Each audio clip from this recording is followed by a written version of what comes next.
हज़रत सुलेमान अलैहिस्सलाम की हुकूमत दुनिया के बेशतर ममालिक में थी, जिसका दारुल खिलाफा यरूशलेम शहर था। आपको हवा, जिन्नात, चरिंद परिंद और जानवरों पर हुक्मरानी अता की गई थी। एक दिन का वाक़या है कि हज़रत सुलेमान अलैहिस्सलाम ने दरबार लगाया तो जिन्न व अंस, जानवर और परिंदे सब के सब हाजिर हुए, मगर उनका चहीता परिंदा हुदहुद गायब था। आपने पूछा, हुदहुद कहाँ है? जब वो नज़र ना आया तो सुलेमान अलैहिस्सलाम ने फरमाया, अगर वो अपनी गैर हाज़िरी की कोई मुनासिब वजह पेश ना कर सका तो उसे ज़बह कर दिया जाएगा। अभी ये गुफ्तगू हो रही थी कि हुदहुद हाजिर हो गया। पूछा गया, तुम कहाँ थे? हुदहुद ने बड़े एहतराम से जवाब दिया, ए अल्लाह के पैगंबर, मैं उड़ते उड़ते एक ऐसे मुल्क पहुंच गया जहां लोग शिर्क में मुब्तला देखे। वो आग और सूरज की पूजा करते हैं। उनकी एक रानी है जिसे वो बिल्कीस के नाम से पुकारते हैं। वो एक बहुत बड़े तख्त पर बैठकर हुकूमत करती है। उसके तख्त में कीमती हीरे, जवाहिरात, लाल ज़ुमुर्द जड़े हुए हैं। हज़रत सुलेमान अलैहिस्सलाम ने कहा, अगर तुम्हारी बात सच है तो मेरा ख़त उस मलका तक पहुंचाओ ताकि वो शिर्क से बाज आ जाए, और ख़त पहुंचाने के बाद वहां बैठकर सुनो कि वो क्या रद्द अमल इख्तियार करती है, और फिर आकर मुझे खबर देना। हज़रत सुलेमान अलैहिस्सलाम ने ख़त रवाना किया, जो कुछ यूँ था, शुरू अल्लाह के नाम से जो बड़ा मेहरबान और रहम फरमाने वाला है। ये इज्जत वाला खत सुलेमान इब्न दाऊद की जानिब से मलका सबा बिल्कीस की तरफ है। जो हिदायत की पैरवी करे उसके लिए सलामती है।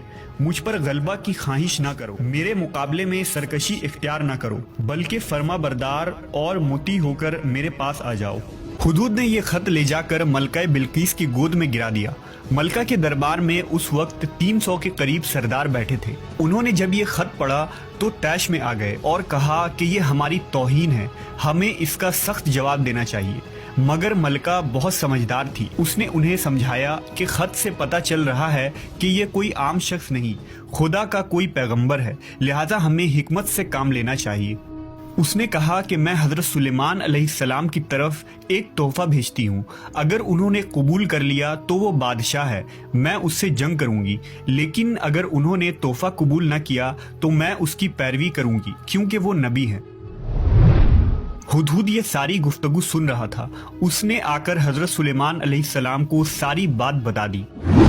हज़रत सुलेमान अलैहिस्सलाम ने जिन्नात को हुक्म दिया कि शहर में दाखिल होने वाले रास्ते पर सोने चांदी की ईंटों का फर्श बिछा दिया जाए। रास्ते के दोनों जानिब सोने की अजीबुल खिलकत जानवर खड़े कर दिए जाएं। वुज़रा और अम्माल सल्तनत की तमाम कुर्सियों को सोने का कर दिया जाए। दरबार को हीरे जवाहिरात से मुज़य्यन किया जाए। उधर बिल्कीस ने हज़रत सुलेमान अलैहिस्सलाम के लिए तहाइफ रवाना किए, जिनमें सोने की ईंटें, जवाहिरात, गुलाम, कनीज़े और मलका का एक खत भी था। जब ये तमाम तहाइफ लेकर कासिद हज़रत सुलेमान अलैहिस्सलाम के दरबार में पहुंचे और उन्होंने ये सब देखा तो शर्मिंदा हुए। हज़रत सुलेमान अलैहिस्सलाम ने मलका के कासिदों से कहा, क्या तुम लोग माल से मेरी मदद करना चाहते हो? मगर देख लो, जो कुछ अल्लाह ने मुझे दे रखा है वो उससे भी ज़्यादा है जो तुम्हें दिया है, लिहाजा तुम्हारा तोहफा तुम्हें मुबारक हो। अब तुम अपने तहाइफ के साथ वापस जाओ और अपनी मलका से कहना कि हमारा इंतज़ार करे, हम एक ज़बरदस्त लश्कर लेकर आएंगे।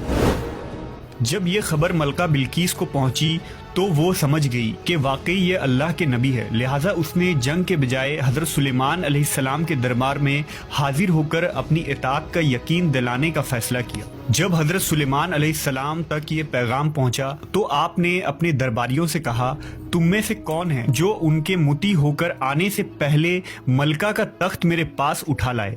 एक देव हैकल जिन ने कहा, आपके दरबार को बर्खास्त करने से पहले मैं उसे ला सकता हूँ। मैं इस काम की पूरी कुव्वत रखता हूँ और अमानतदार भी हूँ। फिर एक और शख्स जिसके पास किताब का इल्म था, उसने कहा, मैं ये तख्त आपको आपके पलक झपकने से कबल ही ला दूंगा। फिर हज़रत सुलेमान अलैहिस्सलाम ने उस तख्त को अपने पास रखा हुआ देखा तो पुकार उठे, ये मेरे परवरदिगार का फजल है। बिल्कीस के आने से पहले हज़रत सुलेमान अलैहिस्सलाम ने ऐसी इमारत बनाने का हुक्म दिया जिसका फर्श शीशे का हो, नीचे पानी जारी हो, पानी में मछलियाँ और दूसरे आबी जानवर हो। हज़रत सुलेमान अलैहिस्सलाम उस इमारत में अपने शाही तख्त पर जलवा अफरोज थे और शीशे के नीचे से पानी अपनी पूरी आबोताब से बह रहा था, जबकि उसके ऊपर शीशा नजर नहीं आता था। बिल्कीस को इस महल में लाया गया। جب اس نے فرش کو دیکھا تو سمجھی کہ یہ پانی کا ایک حوض ہے، لہذا اپنی پنڈلیا سے کپڑا اٹھا لیا۔ سلیمان علیہ السلام نے کہا یہ تو شیشے کا چکنا فرش ہے۔ تب وہ شرمندہ ہوئی اور بول اٹھی، اے میرے پروردگار، میں سورج کی پوجا کر کے اپنے آپ پر ظلم کرتی رہی ہوں، اور اب میں نے سلیمان کے ساتھ اللہ رب العالمین کی اطاعت قبول کر لی۔ بعض مورخین نے لکھا کہ اس واقعے کے بعد ملکہ سبا مسلمان ہو گئی اور حضرت سلیمان علیہ السلام کے نکاح میں آ گئی، جبکہ بعض نے لکھا کہ آپ نے بلقیس کو یمن واپس بھیج دیا۔